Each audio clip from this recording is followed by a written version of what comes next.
Assalamualaikum warahmatullahi wabarakatuh. Waalaikumsalam. Kami Waalaikumsalam. kami dari kelompok 4 ingin mempresentasikan tentang pajak kabupaten kota.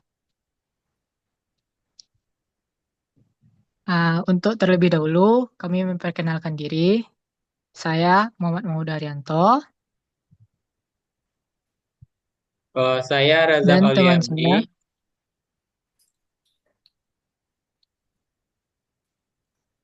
Saya Arifo Malisyandi. Saya Revo Praseptri. Hmm,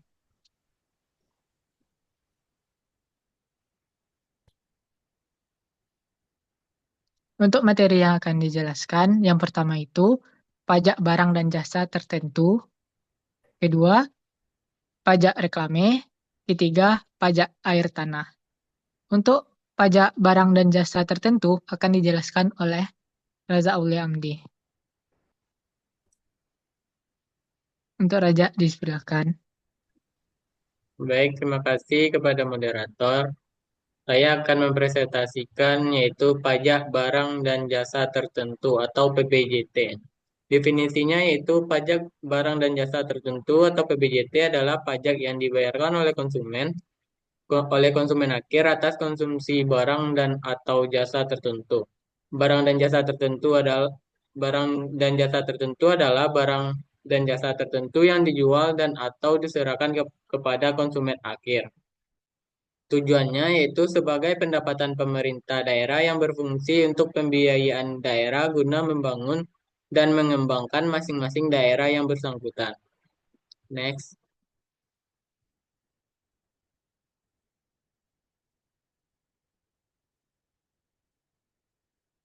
Selanjutnya ada jenis barang barang dan jasa kena PBJT.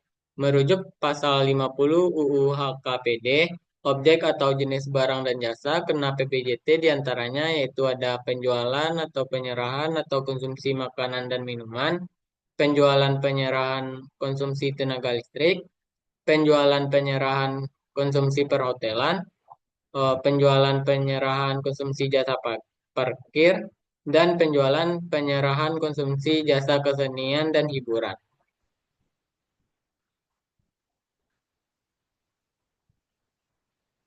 Untuk tarif PBJT tersebut, batas maksimalnya dapat menjadi acuan Pemda untuk menentukan tarif PBJT diatur oleh pasal 58 UU HKPD, yakni paling tinggi sebesar 10% dari jumlah yang dibayarkan oleh konsumen.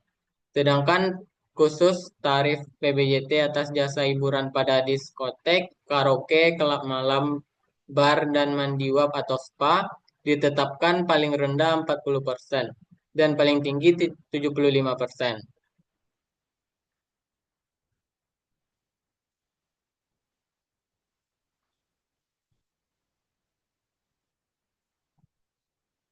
Sebagai contohnya, tarif PBJT jasa kesenian dan hiburan di wilayah Jakarta ditetapkan sebesar 40%, yang diatur dengan Peraturan Daerah atau Perda DKI Jakarta Nomor 1 Tahun 2024 tentang pajak daerah dan retribusi daerah.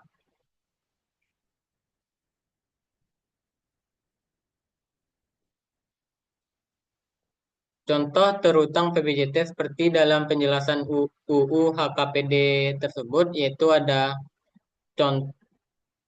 ada toko roti dengan merek dagang B pada Mall X di kota Z melakukan penjualan roti dan minuman kepada konsumen.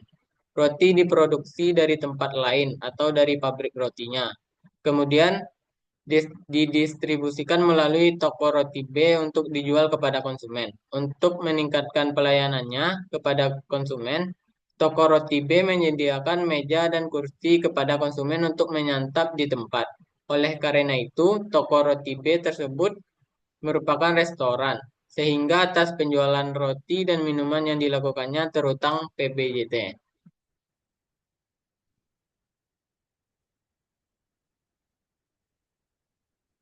Untuk rumus hitung PBJT sendiri ada besaran pokok PBJT sama dengan dasar pengenaan PBJT dikali tarif PBJT.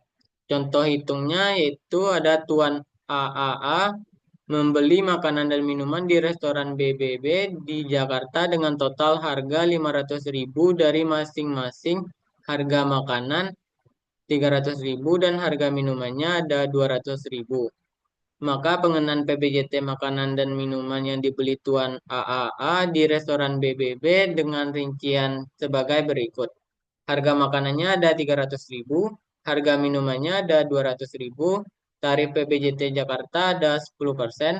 Untuk perhitungannya yaitu 300.000 ditambah 200.000 dikali 10%. Hasilnya ada 500.000 kali 10% dapat 50.000 pembayaran PBJT-nya.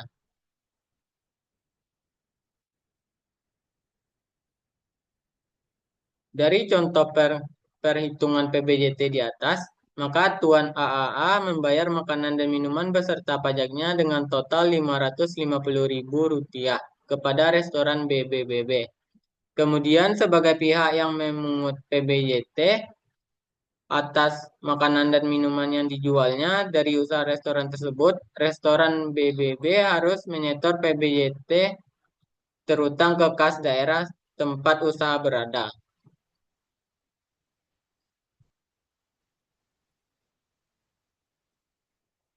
Untuk pelaporan PPJT-nya, sesuai ketentuan dalam pasal 68 PP nomor 35 tahun 2023 tentang ketentuan umum pajak daerah dan retribusi daerah, wajib pajak harus melaporkan PPJT atas penjualan, penyerahan, konsumsi atas objek pajak, barang dan jasa tertentu dengan cara mengisi surat pemberitahuan pajak daerah atau SPT-PD.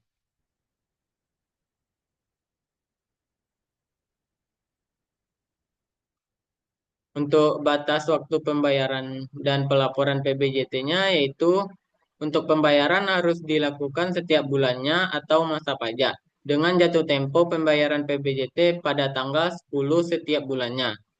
Pelaporan PBJT juga harus dilakukan setiap bulan dengan batas waktu pelaporan PBJT pada tanggal 15 setiap bulannya. Sanksi dan insentif PBJT merujuk pada pasal 70 ayat 1 PP 35 2023. Wajib pajak yang tidak memenuhi kewajiban PBJT akan dikenakan sanksi berupa sanksi ADM berupa denda jika tidak melaporkan SPT-PD. Sanksi ADM berupa denda ditetapkan dalam satuan rupiah.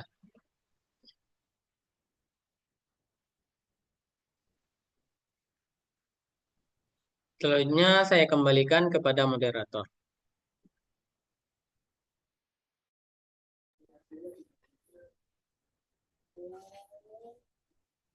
Oke, terima kasih untuk Raja. Materi selanjutnya, pajak reklame akan dijelaskan oleh Revo. Untuk Revo disilakan. Baik, terima kasih kepada moderator. Baiklah, kali ini saya akan menjelaskan tentang pajak reklame. Apa sih yang dimaksud dengan pajak reklame? Pajak reklame adalah pajak atas penyelenggaraan reklame.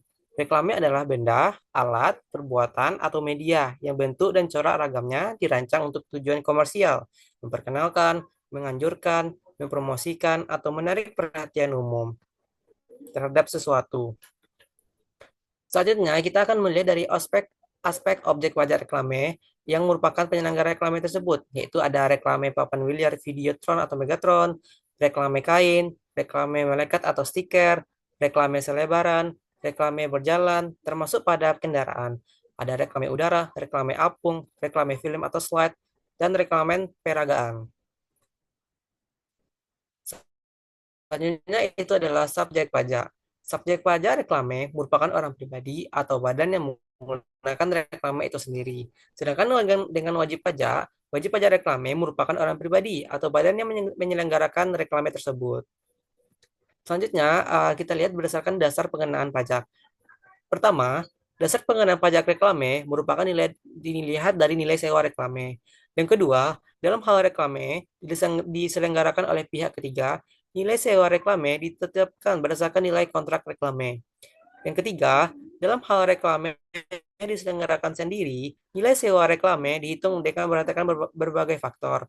Yang keempat, dalam hal nilai kontrak reklame tidak diketahui dan atau dianggap tidak wajar, nilai sewa reklame ditetapkan dengan menggunakan faktor beberapa berikut.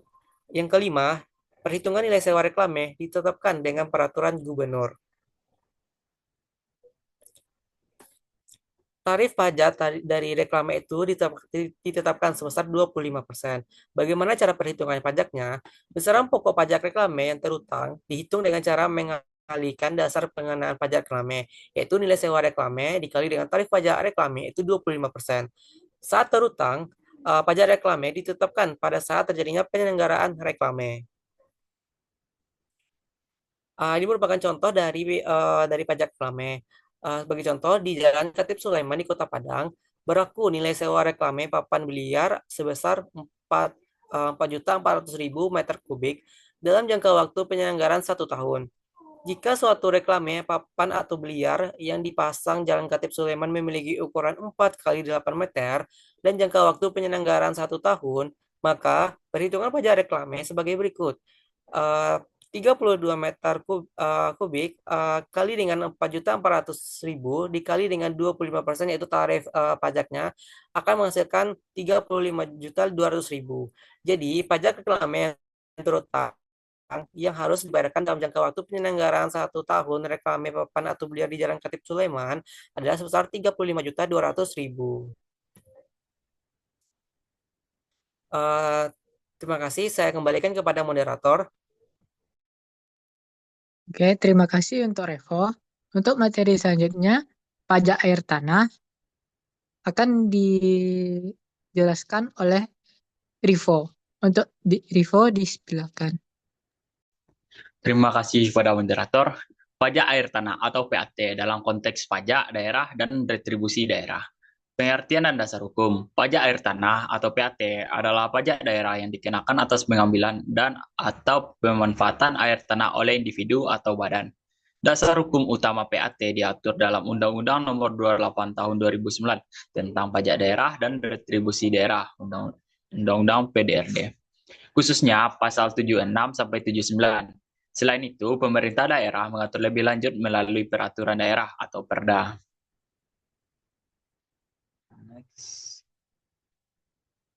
Subjek dan objek pajak. Subjek pajak, orang pribadi atau badan yang mengambil atau memanfaatkan air tanah, baik untuk industri, hotel, restoran, maupun keperluan lainnya. Pengecualian, pengambilan air tanah untuk kebutuhan dasar rumah tangga, misalnya volume kecil dari 100 meter kubik per bulan biasanya dibebaskan. Objek pajak, pengambilan atau pemanfaatan air tanah melalui sumur, bor, atau mata air alami, tidak termasuk air permukaan, sungai, atau danau, atau air hujan.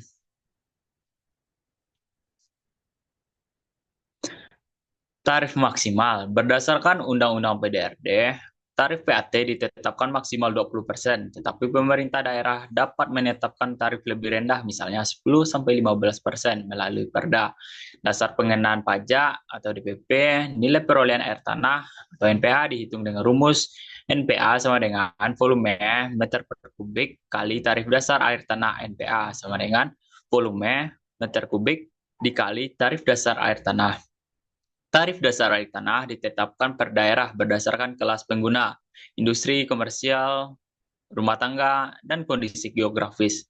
Contoh perhitungan, jika volume air tanah yang diambil 500 meter kubik per bulan dengan tarif dasar Rp1.000 per meter kubik dan tarif pajak 15%, maka PAT sama dengan 500 kali 1.000 dikali 15% didapatkan Rp75.000.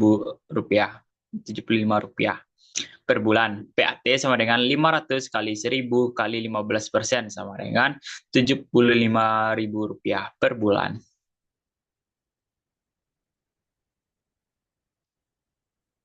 Tata cara pemungutan, pendaftaran. Wajib pajak harus mendaftar ke Dinas Pendapatan Daerah atau Dispenda setempat. Pelaporan, wajib pajak wajib melaporkan volume pengambilan air tanah secara berkala, bulanan atau triwulan. Pembayaran, dibayarkan paling lambat tanggal 15 setiap bulan berikutnya. Sanksi keterlambatan, denda 2% per bulan dari jumlah pajak terutang, maksimal 24 bulan. Jika tidak melapor, pajak dihitung secara jabatan berdasarkan estimasi volume.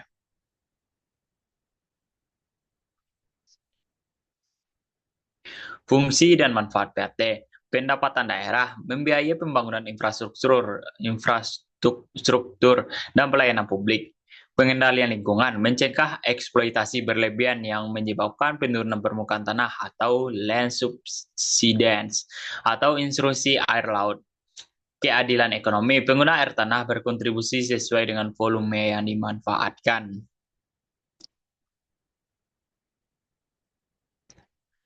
Kendala dan solusi implementasi. Kendala 1, sulitnya memantau penggunaan air tanah secara real time. 2, rendahnya kesadaran masyarakat dalam melapor. 3, potensi manipulasi volume penggunaan. Solusi pemasangan 1, pemasangan meteran air tanah wajib bagi pengguna skala besar. 2, sosialisasi regulasi dan insentif bagi pelapor tepat waktu. 3, kerjasama dengan pihak swasta atau teknologi IoT untuk pemantauan. Contoh penerapan di daerah DKI Jakarta menetapkan tarif Rp3.000 per meter kubik untuk industri dan Rp1.500 meter kubik untuk komersial dengan tarif pajak 20%. Perda nomor 17 tahun 2010. Bandung memberlakukan tarif progresif untuk penggunaan di atas 100 meter kubik per bulan guna mengatasi krisis air.